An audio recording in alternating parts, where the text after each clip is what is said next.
Class में भी capacitance के क्वेश्चन के ऊपर डिस्कशन हुआ था हम लोगों का, और 2 क्लास लगातार न्यूमेरिकल करवाए हैं कैपेसिटर्स के। लगभग हर तरीके का न्यूमेरिकल मैंने तुम लोग को बता दिया कि भाई कैसे अटेम्प्ट करना है। एक क्वेश्चन ये बालक पूछ रहा है जो शायद से होमवर्क में भी मैंने दिया होगा करने के लिए, मैं बता देता हूँ ये क्वेश्चन कैसे होगा। अच्छा सवाल है, तुम लोगों ने थोड़ा डिले से उतारा इसलिए तुम्हारे बैच में नहीं बताया, दूसरे बैच में सॉल्व करना बता दिया था। कुछ ऐसे क्वेश्चन है जो और ये 4, ठीक है, 4 कैपेसिटर है। कितने होंगे भाई? 2 5 10 ऐसे लगे हुए हैं, और साथ में ऐसे वायर भी जुड़े होंगे। देख ध्यान से देखिए, देख ऐसे ही है क्या? एक वायर ऐसे, एक वायर, यही है ना? Yes sir. और ये वाला पॉइंट ए होगा और बी वाला पॉइंट क्या होगा? बी। और एग्जामिनर ने ये पूछा होगा कि भाई नेट कैपेसिटेंस निकालो अक्रॉस ए बी, ये सवाल होगा। बहुत आसान सवाल है, पहले ना बहुत ज़्यादा आया करते थे ये सीबीएसई में। इसको करने का एक सबसे बढ़िया तरीका बताता हूँ तुम लोग को, देखो ध्यान से। ट्रिक,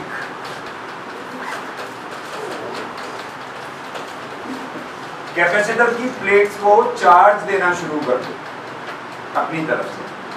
देखो ध्यान से कैसे। जैसे मान ले मैं ये कहूँ कि ये वाली प्लेट पॉजिटिव है तो दूसरी क्या होगी? नेगेटिव। अगर ये नेगेटिव है तो ये भी नेगेटिव होगी, क्योंकि पॉजिटिव और नेगेटिव तो जुड़ नहीं सकती। पॉजिटिव नेगेटिव जुड़ेगी तो सर्किट क्या हो जाएगा? खराब। तो ये नेगेटिव, तो ये पॉजिटिव, तो ये पॉजिटिव, ये नेगेटिव, ये पॉजिटिव। प्लेट्स को चार्ज दे दिया। प्लेट्स को क्या दे दिया? बोलो सही है? अच्छा ध्यान से देखो, इस वाले कैपेसिटर की पॉजिटिव प्लेट इस वायर के थ्रू इन दोनों की पॉजिटिव प्लेट से जुड़ी हुई है, और इन तीनों की पॉजिटिव प्लेट कहां से जुड़ी हुई है? इसका मतलब इन 3 कैपेसिटर की पॉजिटिव प्लेट एक ही पॉइंट से जुड़ी है, और वो पॉइंट कौन सा है? ए। ऐसा केवल एक ही कंडीशन में पॉसिबल है, जब कनेक्शन कैसे हो? सीरीज या पैरेलल? देख कैसे, मान ले ये हुआ पॉइंट ए, एक कैपेसिटर की पॉजिटिव, दूसरे कैपेसिटर की पॉजिटिव, तीसरे कैपेसिटर की पॉजिटिव। तो ऐसा केवल किसमें पॉसिबल है? अब ध्यान से देख, इन दोनों कैपेसिटर की नेगेटिव प्लेट इस वायर के थ्रू इसकी भी नेगेटिव प्लेट से जुड़ी हुई है, और ये तीनों अगले कैपेसिटर की नेगेटिव प्लेट से जुड़ी है। बोलो सही है? yes, जब इसको रीड्रॉ करूंगा तो नेगेटिव नेगेटिव नेगेटिव तीनों जुड़ी है अगले की नेगेटिव से। सही है? yes, और उसकी जो अगली प्लेट बची वो क्या है? ये आ गया पॉइंट बी, ये आ गया पॉइंट ए। हो गया सवाल? yes, sir. 3 पैरेलल में और 1 सीरीज में। 3 पैरेलल में और 1 सीरीज में। डन। अब पैरेलल में कैसे होता है भाई? डायरेक्ट ऐड कर देंगे। 5 3 8 और 2 10, ये भी 10 और 10 सीरीज में नेट कितना आ गया? आंसर खत्म, उतार दो। ऐसा हुआ होगा ना? चलो आगे। नहीं बोल रहे। हाँ देखो, देखो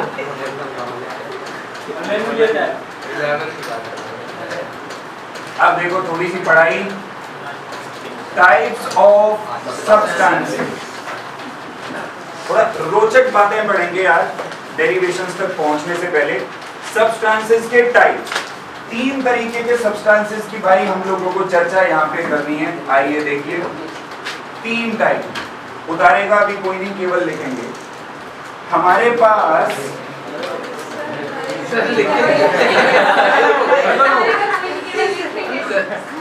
केवल देखेंगे। हमारे पास कंडक्टर्स होते हैं भाई, हमारे पास इंसुलेटर्स हैं।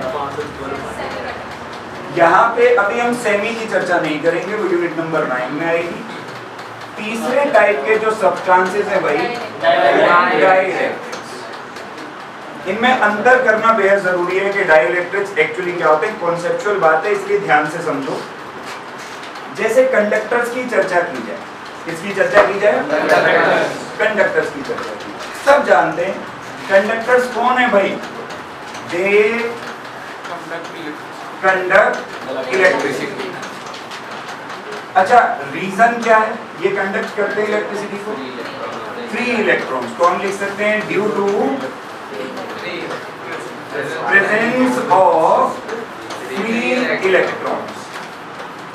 फ्री इलेक्ट्रॉन्स की वजह से ये इलेक्ट्रिसिटी का कंडक्शन करते हैं। भैया इंसुलेटर्स क्या हैं?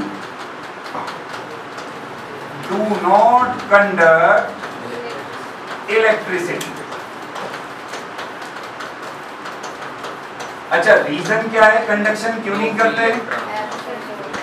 Due to absence of free electrons. ये कंडक्शन इसलिए नहीं करते क्योंकि इनमें बेसिकली फ्री इलेक्ट्रॉन्स नहीं है।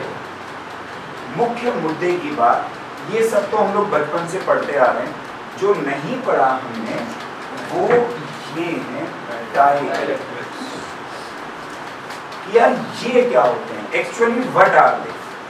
तो डाइइलेक्ट्रिक्स की अगर हम लोग कहानी सोचें, थोड़ा समझें, मैं अगर एक ही लाइन में समझाऊं, ये उस ढीठ बच्चे की तरह है क्लास में पढ़ने वाले, जिसको बहुत प्यार से बोलो ना कि बेटा कल होमवर्क करके लाई हो, तो वो नहीं करके लाता। लेकिन अगर उसको पकड़ के उसके गाल पे 4 झापड़ जमा दो तो वो अगले दिन बड़े प्यार से होमवर्क कर रहा।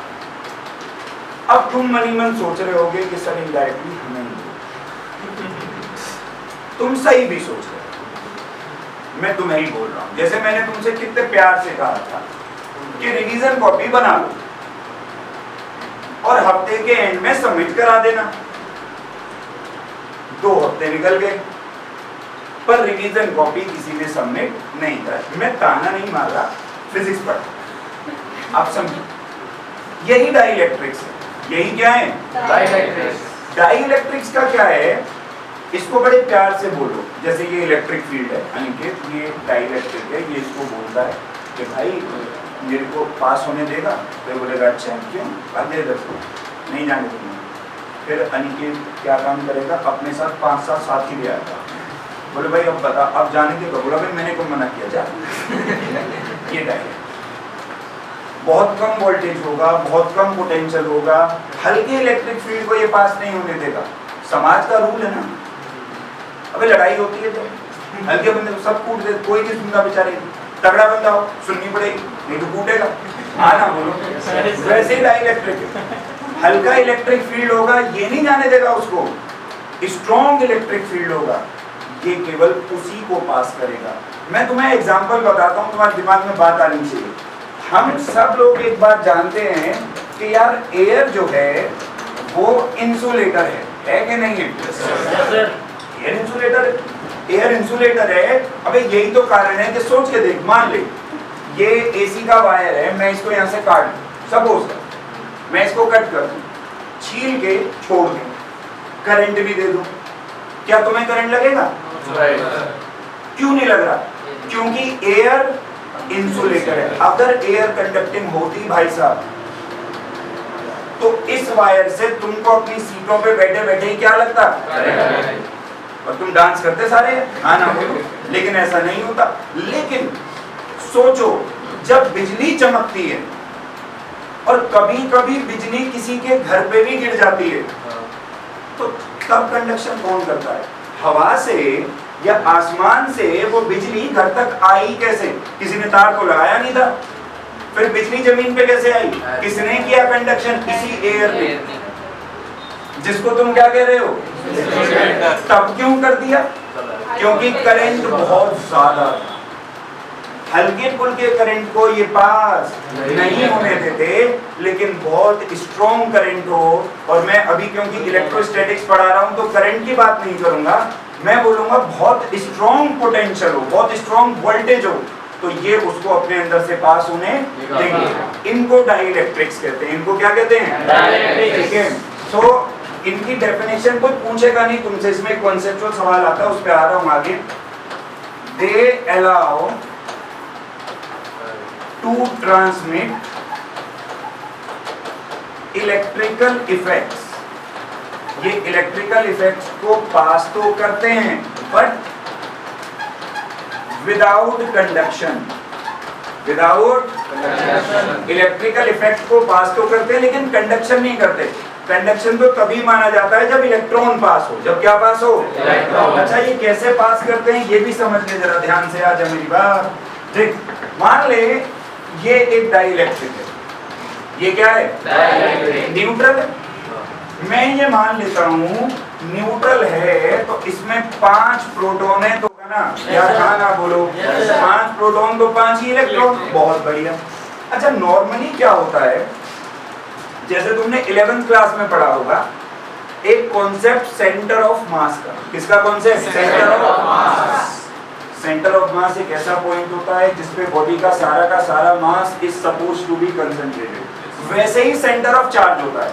हर एक न्यूट्रल बॉडी में एक सेंटर ऑफ पॉजिटिव चार्ज होता है और एक सेंटर ऑफ नेगेटिव चार्ज। समझो नॉर्मली क्या है कि जब ये बॉडी न्यूट्रल है, तो देखो जैसे मान लो मेरा ये वाला हाथ पॉजिटिव है और ये वाला हाथ नेगेटिव। नॉर्मल कंडीशन में सेंटर ऑफ पॉजिटिव चार्ज और सेंटर ऑफ नेगेटिव चार्ज ऐसे रहते हैं,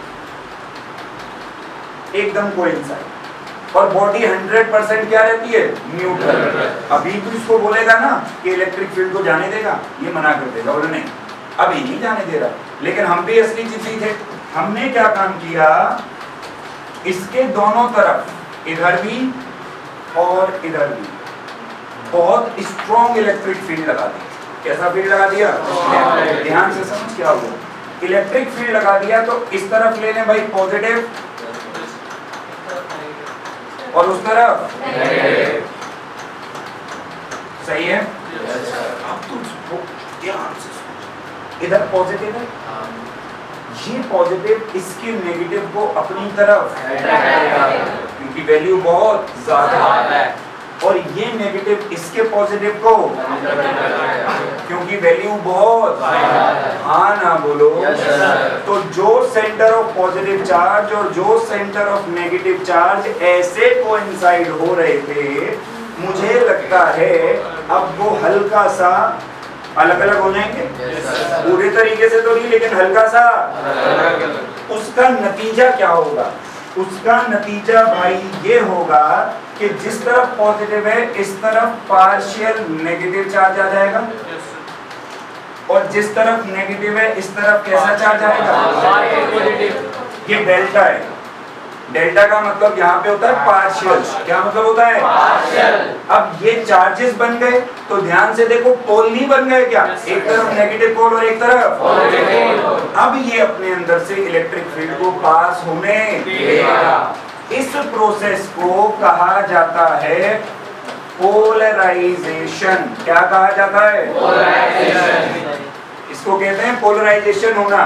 तो यहाँ पर ये सब्सटेंस पोलराइज हो गया, इसमें पोल्स बन गए, और अब ये इलेक्ट्रिक फील्ड को पास करेगा। ध्यान से देखना जरा यार, इलेक्ट्रिक फील्ड की डायरेक्शन पॉजिटिव से नेगेटिव होती है क्या?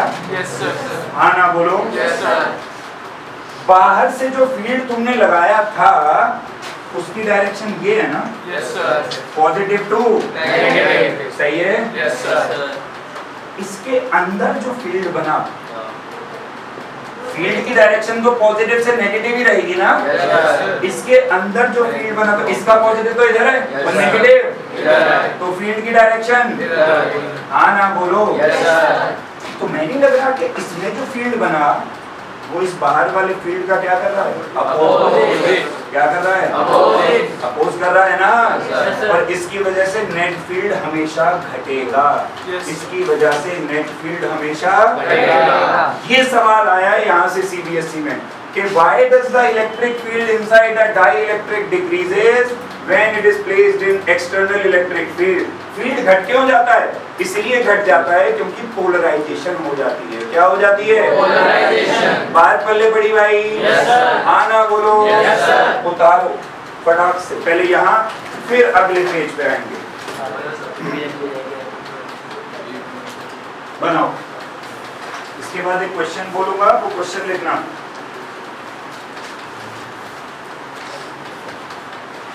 डन भाई? लिखो जरा question. Why does the electric field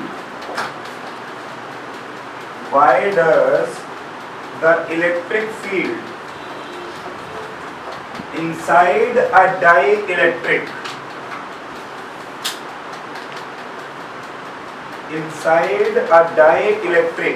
decreases when it is placed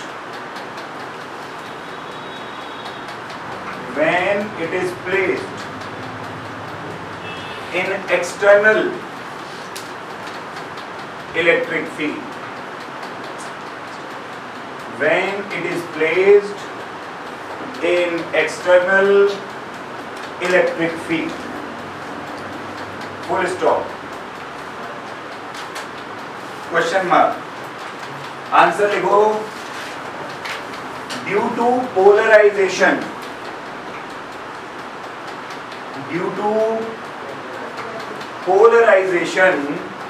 comma the electric field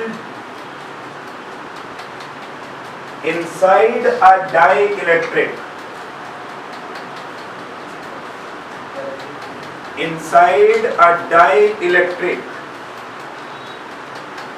decreases. Due to polarization, the electric field inside a dielectric decreases. Full stop. देखो भैया, आगे पढ़ते हैं और एक टॉपिक और देखेंगे। अच्छा टॉपिक है, electrostatic shielding.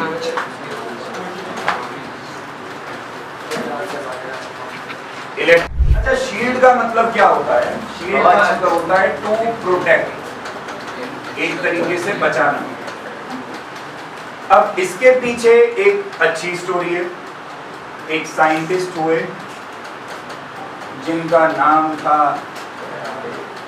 Faraday, Michael Faraday. इन्होंने क्या काम किया, एक बहुत बड़ा स्टील का पिंजरा बनाया, इस तरीके से पेज बनाया।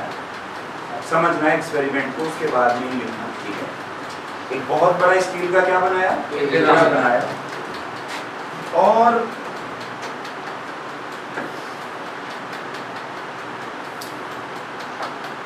इसके बीचों बीच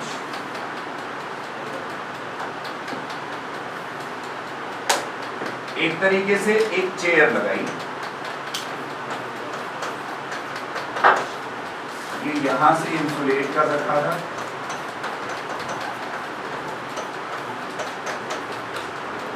ठीक है। ये यहां से क्या किया हुआ था, इंसुलेट किया हुआ था। फिर उन्होंने ढूंढा एक वॉलंटियर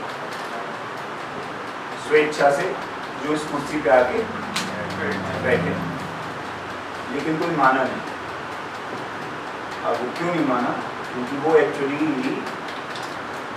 इस स्फीयर को बहुत ज्यादा पॉजिटिव चार्ज देना चाहते थे, करोड़ों वोल्ट। तो अपनी जान जोखिम में डालने के लिए कोई भी तैयार, जब कोई भी नहीं तैयार हुआ तो फैराडे खुद ही बैठ गया चेयर पे। अब जो होगा तो देखा जाएगा, एक्सपेरिमेंट तो करके ही मान। किसी एनिमल को बैठा देते हैं? नहीं, जानवरों से हो सकता है, उसको ज़्यादा लगाव होगा, खुद ही बैठा। नतीजा ये निकला कि जब तक वो यहाँ पे बैठा उसको कोई शॉक नहीं लगा। उसको कोई झटका नहीं लगा। और ये बड़ी अच्छी बात है। उसको झटका क्यों नहीं लगा, इसकी तहकीकात हम करेंगे अभी आगे, लेकिन नतीजा ये निकल के आया कि अगर ये कंडक्टर है, अगर ये तो किसी भी कंडक्टर के अंदर का इलेक्ट्रिक फील्ड क्या होगा? जीरो। किसी भी कंडक्टर के अंदर का इलेक्ट्रिक फील्ड क्या होगा? जीरो। ऐसा कि हमेशा जीरो ही होगा, चाहे बाहर इलेक्ट्रिक फील्ड कितना ही स्ट्रॉन्ग क्यों ना हो, अंदर का इलेक्ट्रिक फील्ड हमेशा क्या होगा? जीरो। और इस तरीके से फाराडे ने खुद को शील्ड कर लिया, किससे? इलेक्ट्रिक फील्ड से। किससे शील्ड कर लिया? Electric field. मतलब बात एकदम सीधी सी है कि जैसे मान लो ये मेरा मोबाइल फोन है, मैं चाहता हूं कि इसको इलेक्ट्रिक फील्ड से बचाऊं, इसको इलेक्ट्रिक फील्ड से बचाओ। क्या तरीका है? मैं इसको किसी हॉलो कंडक्टर के अंदर रख दूंगा और उसके बाद ये बड़े आराम से बाहर चाहे कितना ही स्ट्रॉन्ग फील्ड हो, वो फील्ड इसके अंदर एंट्री नहीं। हाँ क्लोज होना चाहिए। और इस तरीके से कोई भी सब्सटेंस आपका इलेक्ट्रिक फील्ड से बच जाए। जैसे इलेक्ट्रिक फील्ड से शील्ड करना, मैग्नेटिक फील्ड से शील्ड करना बड़ा जरूरी है कई चीजों को। एग्जाम्पल के तौर पे मैं तुम्हें बताता हूँ, कभी कभी शायद तुमने ऐसे देखा हो कि घर में म्यूजिक सिस्टम हो और उसके पास कोई फोन रखा हो और फोन एकदम से रिंग करे तो स्पीकर्स में से अजीब सी आवाज आती है, T T T T T T, या झंझनाहट स्पीकर्स में से आने लग जाती है। ये केवल उन्हीं स्पीकर्स में से आती है जो बहुत ही हल्की क्वालिटी के होते हैं। क्यों? मैग्नेटिकली शील्ड नहीं है वो स्पीकर। तुम्हारे फोन का मैग्नेटिक फील्ड और उस स्पीकर का मैग्नेटिक फील्ड आपस में इंटरेक्ट कर रहा है, जिसकी वजह से वो आवाज पैदा कर रहा है। अच्छे स्पीकर लोगे, बढ़िया कंपनी के लोगे तो ऐसा नहीं होगा। तो जैसे मैग्नेटिकली शील्ड करना बड़ा जरूरी है चीजों को, वैसे ही चीजों को इलेक्ट्रॉनिकली शील्ड करना भी जरूरी है कि उन पर इलेक्ट्रिक फील्ड का असर ना पड़े। इसका सबसे कॉमन एग्जांपल है, मैं तुम बताऊं, तुम्हारी डेली लाइफ में तुम्हारे घरों में टाटा स्काई में लगी हुई ब्लैक कलर की केबल आती है ना, एक ब्लैक कलर की चीज, तब इसको काट के देखना जरा। ऊपर ये ब्लैक कलर की पीवीसी है, इसके अंदर अगर तुम देखोगे ना एक सिल्वर की मैश लगी हुई कंप्लीट। इसके अंदर फिर एक वाइट कलर की पीवीसी है और उसके अंदर वायर कॉपर की तार। तो ये कॉपर की तार के ऊपर ये सिल्वर की जाली क्या कर रही है? इसको शील्ड कर रही है, अंदर वाली वायर को। किससे शील्ड कर रही है? इलेक्ट्रिक फील्ड से। इसीलिए तुमने देखा होगा अगर केबल में कट लग जाए, हल्का सा भी, पूरी ना कटी हो, कभी भी क्वालिटी खराब हो जाती है सिग्नल की। करके देख लेना ये काम। अगर इस आउटर कोर को भी तुम काट दोगे ना, ये जो मैश है इस तक को, अंदर वाली ये कॉपर वायर ना भी कटी हो, तभी भी सिग्नल खराब हो जाएगा। क्यों? अभी तो चलो तुम्हारे घरों में टाटा स्काई लग गया, बड़ी अच्छी बात है, एंटीना घर के ऊपर ही है और वहां से टीवी तक की दूरी 100-200 मीटर के लगभग होती है। पहले ये सिस्टम था ही नहीं, पहले केबल था, केबल वाले का घर था।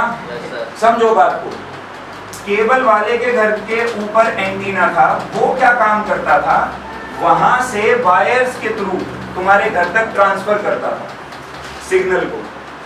रास्ते में बहुत जगह बिजली की तारें भी होती हैं और बिजली की तार होती है तो उसमें क्या होता है? Electric field. क्या होता है? Electric field. और पहले तो नॉर्मल वायर्स भी बेयर वायर्स होती थी, अब तो एनडीपीएल ने इंसुलेटेड केबल लगा दी।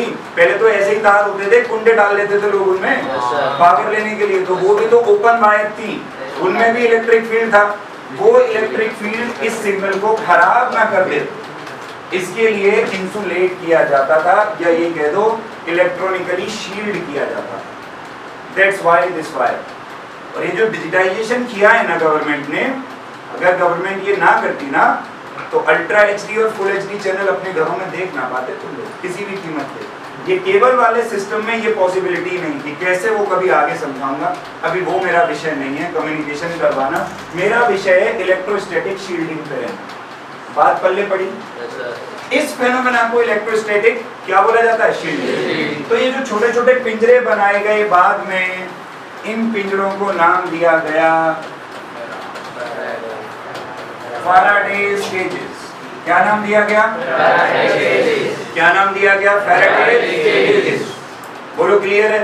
अच्छा, इसी के बिहाफ पे मैं तुम्हें एक और कॉमन एग्जांपल दूंगा। जैसे मान लो ये पेड़ है और बिजली चमक रही है, बिजली चमक रही है और ये रोड पर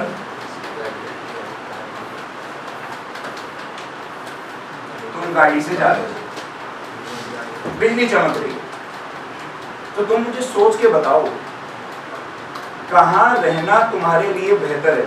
गाड़ी के अंदर या पेड़ के नीचे? गाड़ी के अंदर। It is better to be inside a car than under a tree during lightning, क्योंकि car is made up of metal. Car is made up of metal. When the car is made up of metal, electrostatic shielding will take place. अगर बिजली चमकेगी भी तो उसके outer surface पे रहेगी, अंदर नहीं। तुम सेफ हो। लेकिन अगर पेड़ के नीचे जाके खड़े हो गए हो तो मैं तुम्हें बता देना चाहता हूँ, ऊंचे ऊंचे पेड़ों पर बहुत ज्यादा बिजली गिरती है, क्योंकि पेड़ के ऊपर खुद ही चार्ज होता है। पेड़ पे खुद ही क्या होता है? चार्ज। पेड़ बिजली को अपनी तरफ क्या करते हैं? अब देखो तुम्हारी किस्मत कितनी खराब है। मान लो एक मैदान था, ये उस मैदान में एक पेड़ था, तुमको लगा, इंसान को क्या लगता है कि पेड़ तो उसे हमेशा बचाएगा, तो उसको लगा कि क्यों ना गाड़ी से उतर के कहाँ चला जाऊं? पेड़ के नीचे। अगर मैं ये मान लूं कि उस मैदान में बिजली गिरने की संभावना 100% है, तो इस बात की भी संभावना 100% है कि वो बिजली किसी पेड़ पे गिरी जहाँ तू जाके खड़ा। इसलिए ऐसा काम मत करना। पेड़ जो है एक डाइपोल की तरह बिहेव करता है। किसकी तरह बिहेव करता है? डाइपोल। Attractors of electricity. आई बात समझ में? बात पल्ले पड़ी। ये सवाल सीबीएसई ने एक टाइम वैल्यू बेस्ड क्वेश्चन पूछा था 4 नंबर का, ठीक है, कि why is it better to be inside a car than under a tree during lightning, और इसके साथ इलेक्ट्रोस्टैटिक शील्डिंग और उससे रिलेटेड सारे फेनोमेना वैल्यू बेस्ड क्वेश्चन में आए थे। कितने नंबर में? 4। छोटी छोटी बातें बहुत जरूरी हैं। पहले देखो डेफिनेशन, फिर चित्र बनाने का। इलेक्ट्रोस्टैटिक शील्डिंग की डेफिनेशन लिखो। It is defined as the phenomena, it is defined as the phenomena of protecting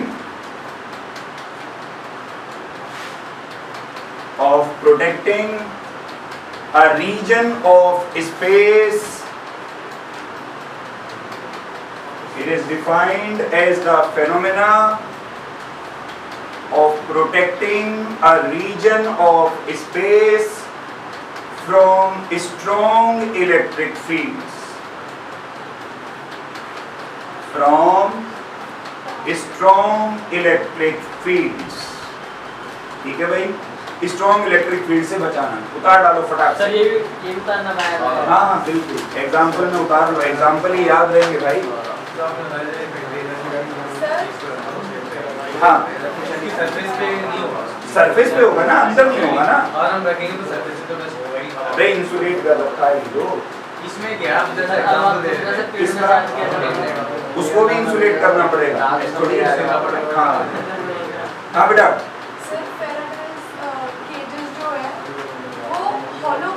Hollow conductors, yes. Hollow conductors are Faraday's cages. लेकिन गूगल इलेक्ट्रिक फील्ड। हाँ अभी आ रहा हूँ उस पर, उसी पर आ रहा हूँ। रीजन दूंगा, टेंशन ना लो। जब तक रीजन बनाए तब तक दूंगा, जब नहीं बनाए तो बोलूंगा कि इफेक्ट है भाई।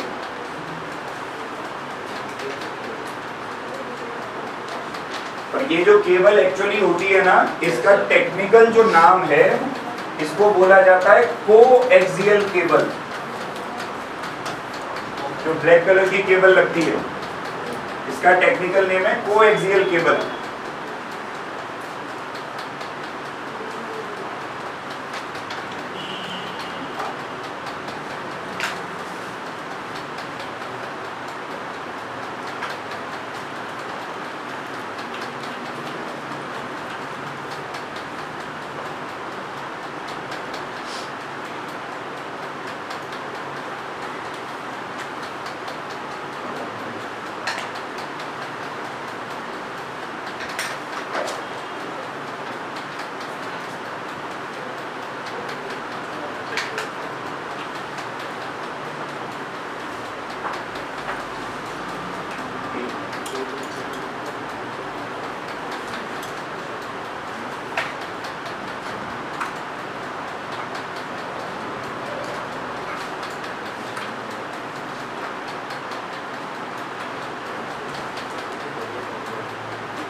हाँ, चार्जेस होते हैं बेटा, इलेक्ट्रोलाइट्स को जमीन में से खींचता है बायोलॉजी। उसको भी तो जीने के लिए इलेक्ट्रोलाइट्स चाहिए ना। तो एक थ्योरी जो बायोलॉजिस्ट हैं उन्होंने पढ़ी होगी, transpiration theory given by Joly and Dixon, ऐसा कुछ था, डिक्सन एंड जॉली। अरे है, मैंने पढ़ा है, मेरे को भी बायो थी, बेवकूफ मत बनाओ। प्लांट वाटर रिलेशंस नहीं पढ़ा तुम लोगों ने? ट्रांसपिरेशन पुल थ्योरी कहते हैं इसको। ये थ्योरी बताती है कि रूट से शूट तक पानी कैसे आता है।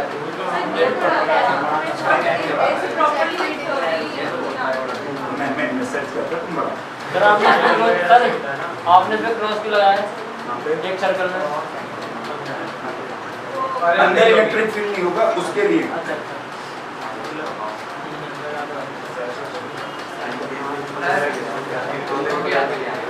देखो तुम लोगों ने नहीं पढ़ा लेकिन मेरी एकदम नॉलेज सही है। डिक्सन एंड जॉली, ये transpiration pull theory for ascent of set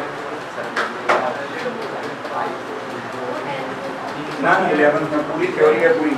C3 cycle, C4 cycle, CM cycle, plant water relation ही था ना, ये पढ़ी होगी ना। एक मिनट सुन लो बात ध्यान से, आपस में ना बात होती है ताल में। सिलेबस सिर्फ CBSE में से रिड्यूस होता है, एंट्रेंस में से कभी नहीं। ये पिछले 2 साल से जो बेवकूफ बनाया जा रहा है कि ये कम हो गया वो कम हो गया, एंट्रेंस में से कभी कुछ कम नहीं हुआ, पूरा आता है शुरू से लेके आखिर तक। ये तो बड़ी इंपॉर्टेंट थ्योरी है।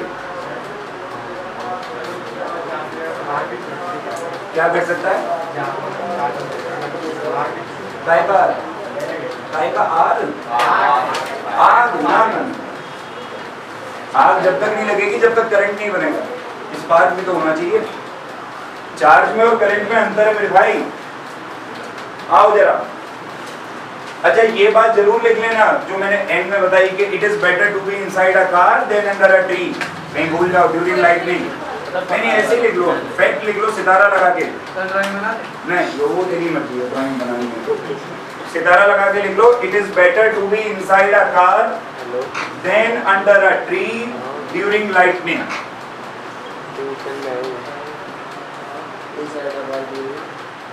Then under a tree during lightning, right. अब लिखो जरा,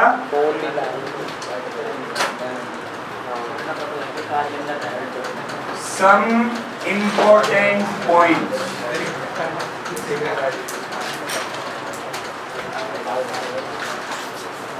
इधर समझो, हर एक अगला पॉइंट उससे पिछले पॉइंट का एक्सप्लेनेशन होगा कि ध्यान से एक एक पॉइंट लिखते चलेंगे, ठीक है भाई। देखो point number 1, net electric field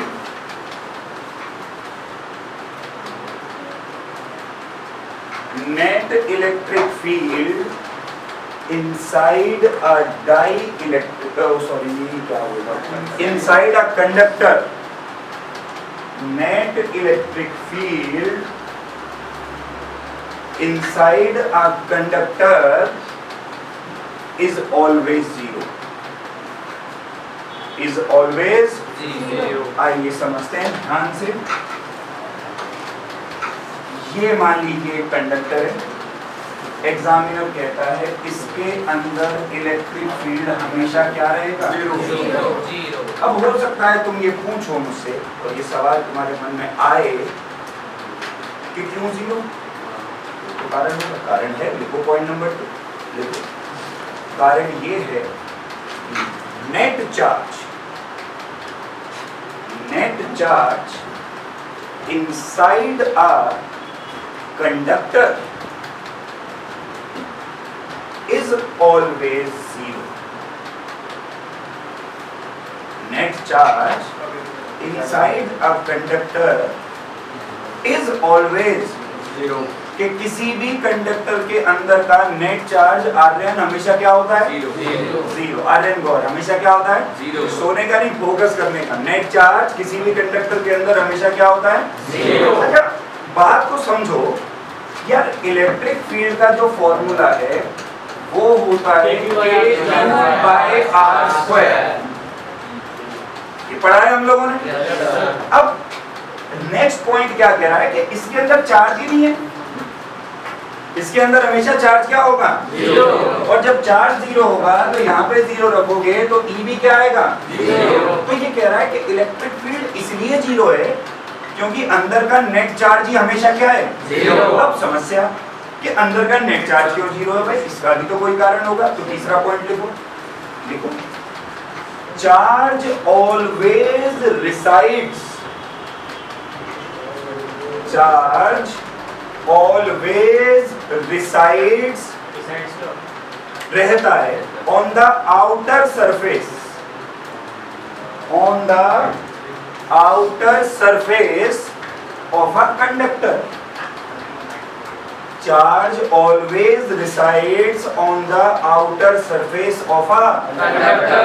भैया ये क्या कह रहा है कि देख मेरी बात को सुन, तूने मान ले इसको चार्ज दे दिया क्यों? वह तेरी इच्छा थी, यह चार्ज हमेशा आउटर सरफेस पे ही जाके रुकेगा, अंदर नहीं रहेगा। और यही कारण है कि अंदर का नेट चार्ज हमेशा क्या है? जीरो। क्योंकि चार्ज कहाँ भाग रहा है? बाहर। Potential at the centre is always greater, is always greater than potential at the surface. Potential at the center is always greater than potential at the surface. आओ जरा समझें। आइए इधर ध्यान दें सर, पोटेंशियल का फॉर्मूला Q/R। हाँ ना बोलो। एक ध्यान से मान ले मैं इस B पॉइंट पे पोटेंशियल निकालूं इस चार्ज की वजह से, तो पोटेंशियल एट B जो निकलेगा वो निकलेगा KQ/R। या कुछ भी वैल्यू हो सकती है, चार्ज ले ले, मान ले 2 कूलम ले ले, ये वैल्यू ले लूं क्या? चलो वैल्यू ले लेते आओ, कुछ कोई भी वैल्यू, टाइम पास कोई भी वैल्यू। चार्ज ले लो 5 कूलम का, दूरी ले लो 5 मीटर की, सबसे आसान कट जाएंगे। हाँ ना बोलो। तो अब V निकाले मान ले, फिर 9 × 10 की पावर 9 × 5/5 पोटेंशियल कितना निकला? 9 × 10 की पावर 9। बोलो सही है? अरे यही पोटेंशियल एक काम करते हैं, ये A सेंटर पॉइंट पे निकालते हैं, आंसर आएगा K × 5/0। सेंटर पे निकाल रहे हैं, आर है ही नहीं यार आर ही नहीं है, तो डिवाइड बाय 0। डिवाइड बाय 0 करेगा तो V क्या आएगा यार? हमेशा चाहे चार्ज की वैल्यू कुछ भी क्यों ना हो, VA will always be greater than VB and charge always moves from higher to lower potential. Charge हमेशा कहां से कहां भागेगा? तुम्हारे हर प्रश्न का उत्तर अब आ गया। सेंटर का पोटेंशियल ज्यादा है, सरफेस का पोटेंशियल, इसलिए चार्ज यहाँ से भग के कहाँ आ जाता है? और क्योंकि चार्ज भग के बाहर आ गया तो अंदर का नेट चार्ज 0, क्योंकि नेट चार्ज 0 तो ई भी 0, इसीलिए फाराडे उस पिंजरे के अंदर बैठ के बच गया। और फाराडे के उस चीज का इस्तेमाल करके कई जादूगर जादू भी दिखाते हैं। हमने डिस्कवरी वगैरह में देखा होगा, एक बंदा ना पूरा स्टील का सूट पहन लेता है, स्टील का सूट, और फिर उस सूट से एक वेंडी ग्राफ जनरेटर, मतलब ये कह लो बिजली को एक जगह से खींचेगा अपनी उंगली से और दूसरी जगह ट्रांसफर करेगा, लेकिन उसको झटका तब तक नहीं लगेगा जब तक स्टील का क्या पहना हुआ है, सूट। जाके देखना YouTube पे भी वो वीडियो तुम्हें दिख जाएगी, नहीं दिखेगी तो मैं अगली क्लास में पेन ड्राइव बता के यहाँ चला दूंगा, उतार डालो फटाक से।